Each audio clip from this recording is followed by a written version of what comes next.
오늘은 예정이란 무엇인가 라는 주제로 말씀 나누도록 하겠습니다. 에베소서 1장 4절 5절 말씀에 곧 우리가 사랑 안에서 자신 앞에 거룩하고 흠이 없게 하시려고 창세전에 그분 안에서 우리를 택하셨으며 자신의 크게 기뻐하시는 뜻에 따라 우리를 예정하사. 이 말씀에서 보는 바와 같이 예정이란 창세전에 교회를 통해 구원하실 계획을 세우신 것을 말합니다. 먼저 예정의 대상은 각 사람이 아니라 우리입니다. 여기서 우리란 좁게 보면 사도 바울과 바울의 이 편지를 받아보는 에베소에 있는 성도들과 그리스도 예수님 안에 있는 신실한 자들입니다.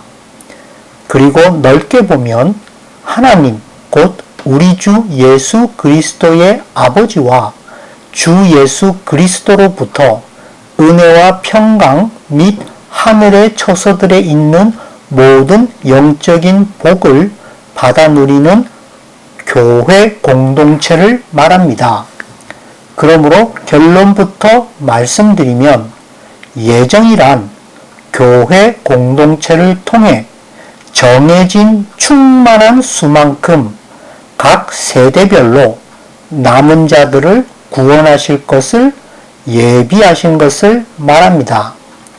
뿐만 아니라 예정의 내용은 각 개인을 택정하신 것이 아니라 생명길을 예비하시고 그 생명길을 보이심으로 누구든지 생명의 주를 믿고 영접한 후 그 길을 걸어가면 구원받을 수 있도록 예정해 놓으신 것입니다.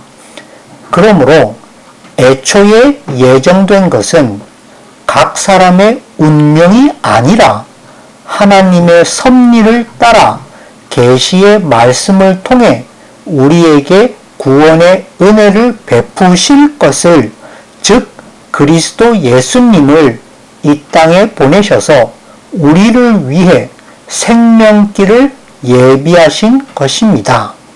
즉 각 사람들의 운명을 미리 정하신 것이 아니라 모두에게 공평하게 구원에 이르는 전 과정을 예비하신 것입니다. 그런데 이 생명길을 따라 구원에 이르는 과정으로 예비된 내용은 먼저 우리에게 자유의지를 주시고 우리에게 복음을 수용할지 여부를 자유롭게 선택하게 하셨고, 만약 누구든지 하나님의 은혜를 믿고 수용하면 영접 후 성령님께서 우리를 성숙 결실토록 인도해 마침내 구원하실 모든 과정들을 예비하신 것을 말합니다. 만약 누구든지 하나님의 은혜를 믿고 수용하면 그 다음 과정들로 예비된 것들은 성령 인도와 성화 및 천국 구원으로 인도하실 과정들이고, 이 생명길을 이미 완성해 놓으시고 우리가 믿음으로 수용하기를 기다리시며 우리에게 이 구원의 전 과정을 새 언약으로 보증하셨습니다.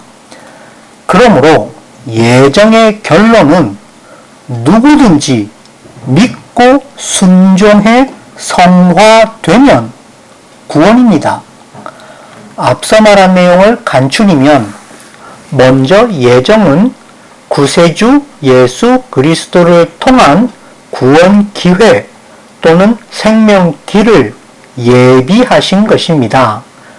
다음으로 예정 내용은 누구든지 믿기로 결심하고 예수 그리스도를 내 삶의 주인으로 영접하고 모든 죄로부터 돌아서서 계시의 말씀에 순종하기로 결단하고 고난들을 인내하여 실천함으로써 하나님의 성품을 닮아 성화 성숙되면 반드시 영원한 생명을 얻게끔 구원하시기로 누구에게나 공평한 기회를 주신 것입니다.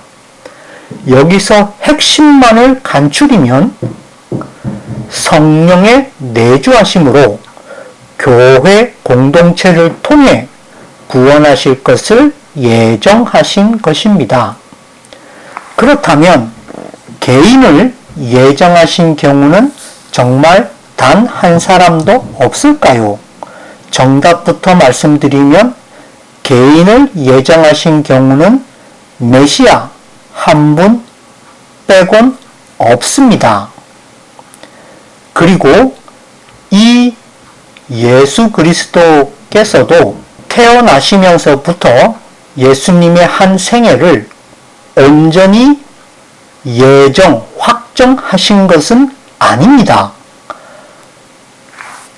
다시 말씀드리면 단 하나의 인생길만 있는 것이 아니라 두 가지 생명길을 마련해 놓으셨습니다. 이 둘 중 하나를 선택할 책임이 당시 유대민족에게 있었습니다. 즉, 만약 유대민족이 예수 그리스도를 메시아로 인정하고 그분을 중심으로 뭉쳐 열방의 그리스도의 새 언약 보증의 복음을 전했다면 옛 언약을 통해 새 언약을 완성하여 그리스도의 천년 왕국이 이 땅에 벌써 이루어졌을 것입니다. 그러나 실제로 유대민족은 두 번째 길을 선택했습니다. 즉 그리스도 예수님을 메시아로 인정하지 않았고 결국 십자가에 못 박아 죽였기 때문에 옛 언약의 예언의 말씀들은 문자 그대로 이루어지지 않았고 유대민족은 주후 70년에 로마 제국에 의해 멸망하면서 완전히 사라져 지금은 없습니다. 즉, 옛 언약의 예언들은 이미 폐해졌고 오직 그리스도 예수님과 제자들의 교회를 통해 새 언약의 복음이 전해지고 있습니다.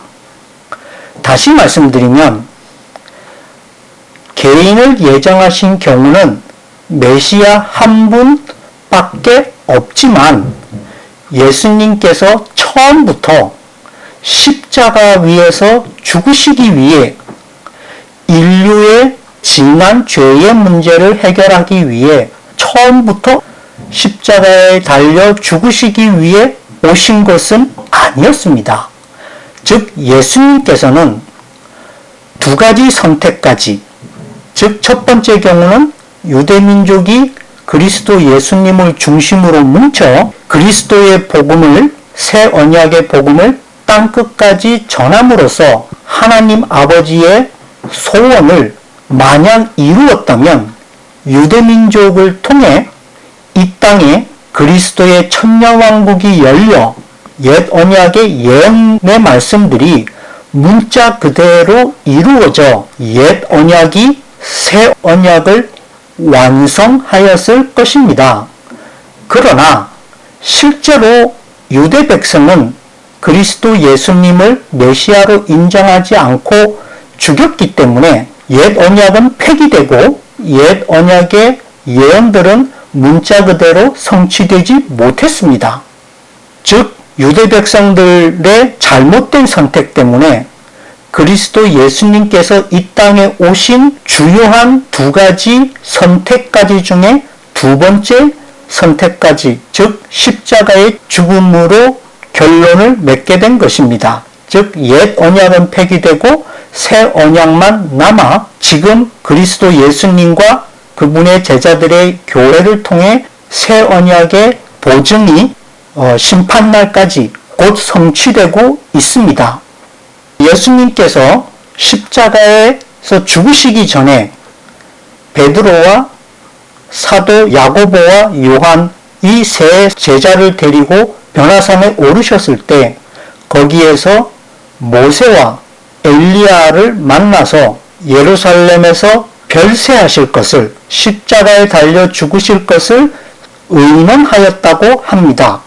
이 말씀은 그 이전에는 예수님께서 유대 백성을 통해 옛 언약의 예언들을 새 언약으로 완성하실 첫 번째 선택까지의 가능성이 있었으나 변화산에서 모세와 엘리야와 더불어 말씀을 나누실 때에는 이미 예수님의 3년 만의 공생애가 끝나갈 즈음이었고 더 이상 유대 백성에게는 그들이 회심할 가능성이, 그들에게 아무런 희망이 없음을 남은 한 가지 선택은 예수님께서 십자가에 달려 죽으심으로 옛 언약을 폐하시고 새 언약만 영원히 남게 될 것을 구약의 두 대표적인 선지자인 모세와 엘리야와 더불어 말씀을 나누셨던 것입니다.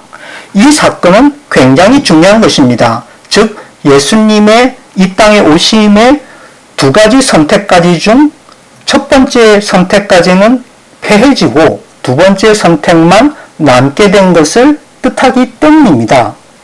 자, 그 다음으로 왜 개인을 예정하신 경우가 메시아 한 분밖에 없는가?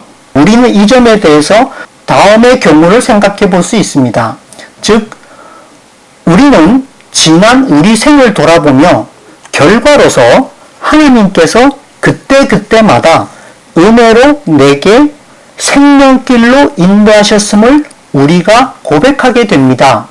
즉 나의 나된 것은 전적으로 복음의 말씀을 통해 계시의 신비를 깨닫게 하신 하나님의 섭리와 회심과 영접 및 성화로 인도하시는 성령님의 권능으로 인해 이루어진 것이며 지금까지 그 은혜 안에서 내가 보호받고 있었음을 내 지나온 인생을 회고할 때마다 고백하게 되는 것입니다. 마태복음 25장 34절 말씀에 창세로부터 너희를 위하여 예비된 왕국을 상속받으라. 이 말씀이 마치 태초부터 우리들을 예정하신 말씀처럼 보이나 실제로는 그런 뜻이 아닙니다. 먼저 여기서 창세란 태초나 영원전부터를 말하는 것이 아니고 아담이 타락한 후 시작된 인간 세대를 말합니다. 인간 세대의 시작을 창세라고 부릅니다. 다음으로 여기에서도 내가 아니고 너희, 즉 우리입니다. 단수가 아니고 복수입니다.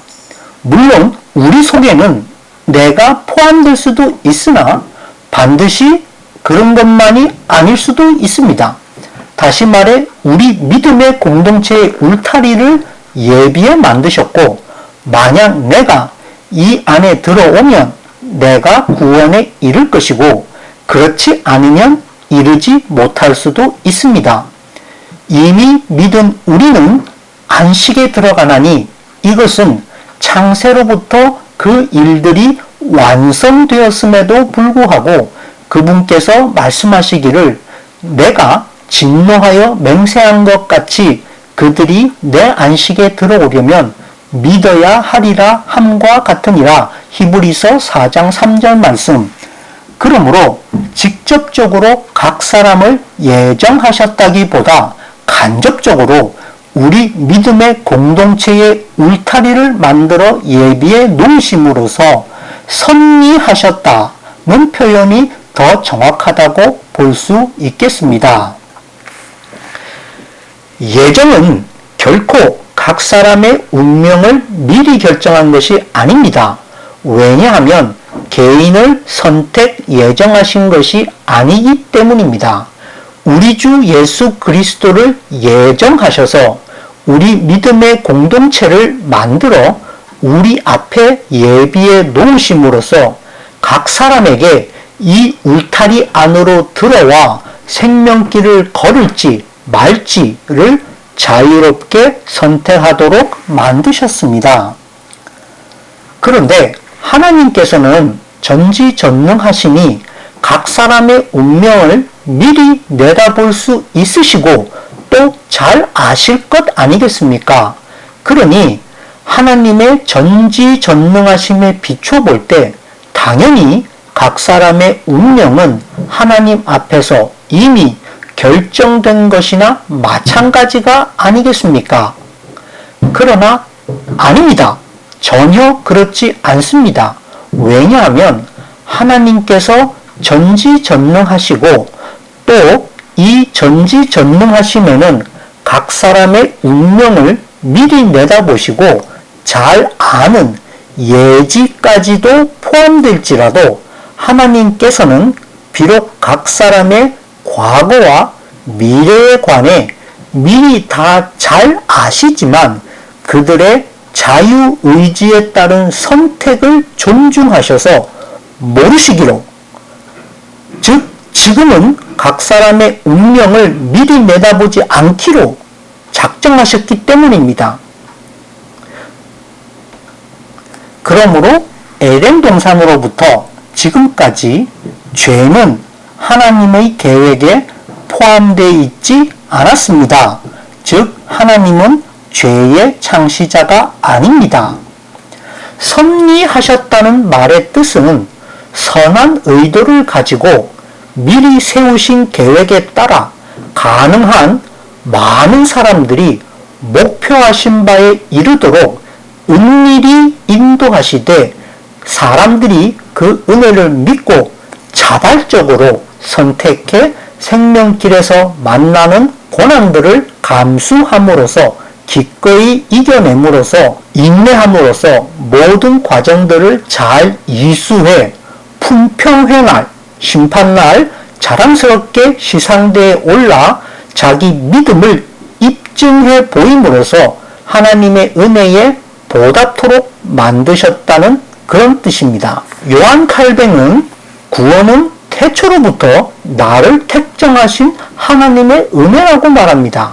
하나님께서 각 사람이 천국 가거나 지옥 가는 구원의 문제를 포함해 내 인생 모든 것을 이미 태초로부터 미리 예정해 놓으셨다는 겁니다.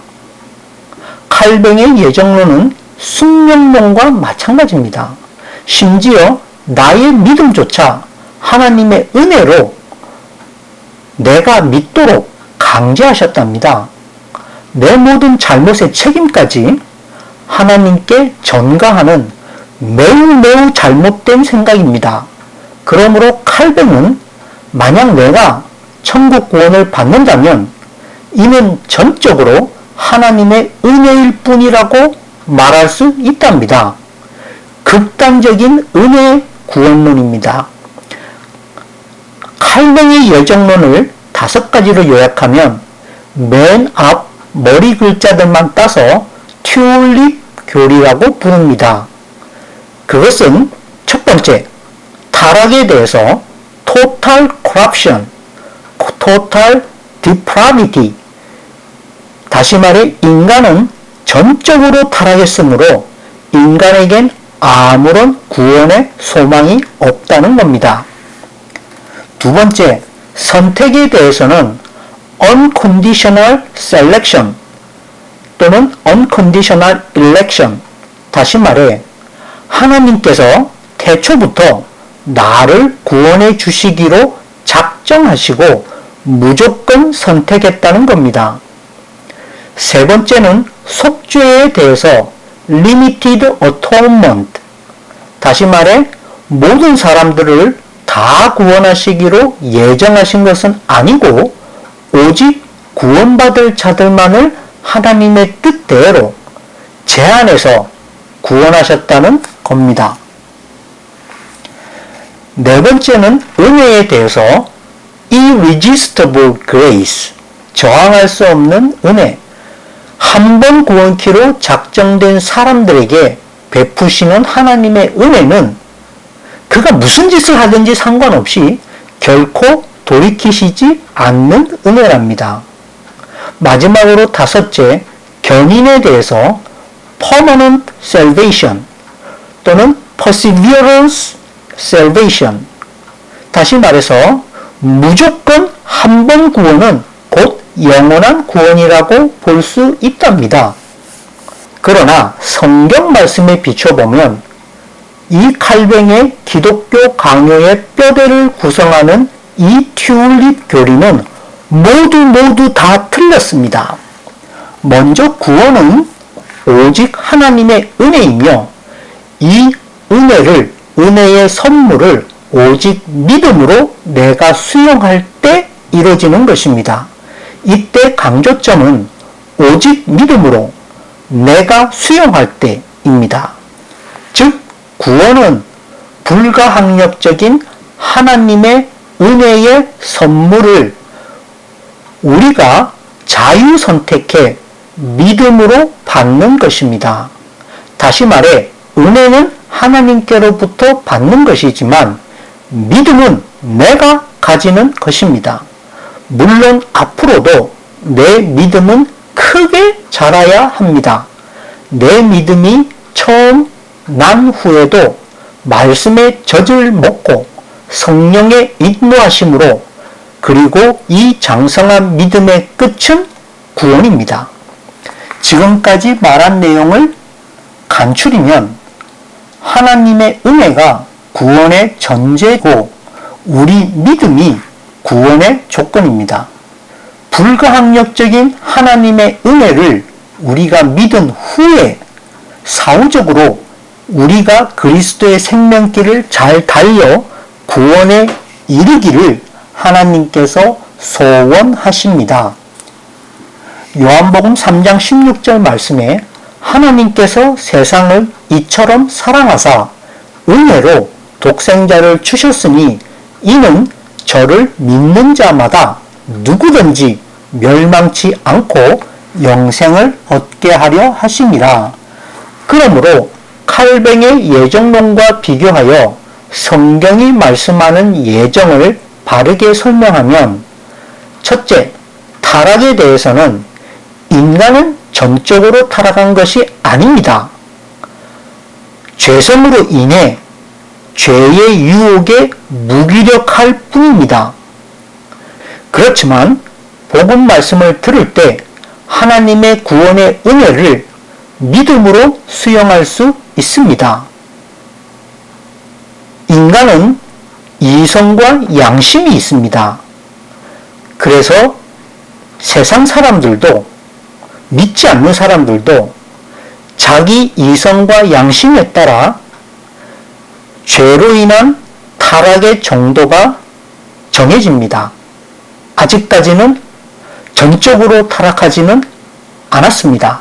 복음 말씀을 들을 때 하나님의 구원의 은혜를 믿음으로 수용할 수 있습니다. 칼뱅은 이것조차도 하나님께서 내게 강권하셔서 믿게 만들었답니다. 그러나 이는 내 모든 책임까지 하나님께 떠넘기는 것과 다를 바가 없습니다. 만약 그렇다면, 즉 내 모든 책임까지 다 하나님 책임이시라면 하나님께서 나의 불신에 따른 어떤 잘못된 선택, 불순종에 대해서도 내게 책임을 물으실 수 없을 것입니다. 심판날 심판하지 않을 것이란 뜻입니다. 두 번째, 선택에 대해서 하나님의 구원의 은혜는 조건적입니다. 즉, 만약 믿고 믿고 순종하면 조건이죠. 구원에 이르게 될 것입니다. 세 번째, 속죄에 대해서 하나님의 구원의 은혜는 보편적입니다. 즉 누구든지 믿고 따르면 구원에 이르게 될 것입니다. 넷째, 은혜에 대해서 비록 누구든지 하나님의 구원의 은혜를 믿고 순종하면 반드시 구원에 이르게 하실지라도 또 비록 어느 누구도 그 무엇으로도 하나님의 권능의 오른손으로부터 우리를 떼어놓지 못할지라도 만약 내가 믿는 중간에 사후적으로 스스로 구원의 은혜로부터 떨어져 나가면, 즉 떨어져 나갈 수 있습니다. 구원의 언약 보증이 최종 취소될 수 있습니다. 마지막으로 다섯 번째, 견인에 대해서 하나님의 구원의 은혜로 인해 성령 하나님께서는 우리를 구원에 이르도록 끝까지 생명길로 늘 인도하시지만 동시에 우리 쪽에서도 반드시 충족해야만 할 언약의 조건이 있습니다. 즉 만약 우리가 늘 말씀과 성령 하나님께 의지하고 순종하면 성화의 길로 인도하셔서 반드시 우리를 구원에 이르게 하실 것입니다. 그러나 만약 그렇지 않으면, 즉 우리가 늘 말씀과 성령 하나님께 의지하고 순종하지 않으면 언약이 최종 파기되고 생명책에서 제 이름이 지워질 수도 있습니다.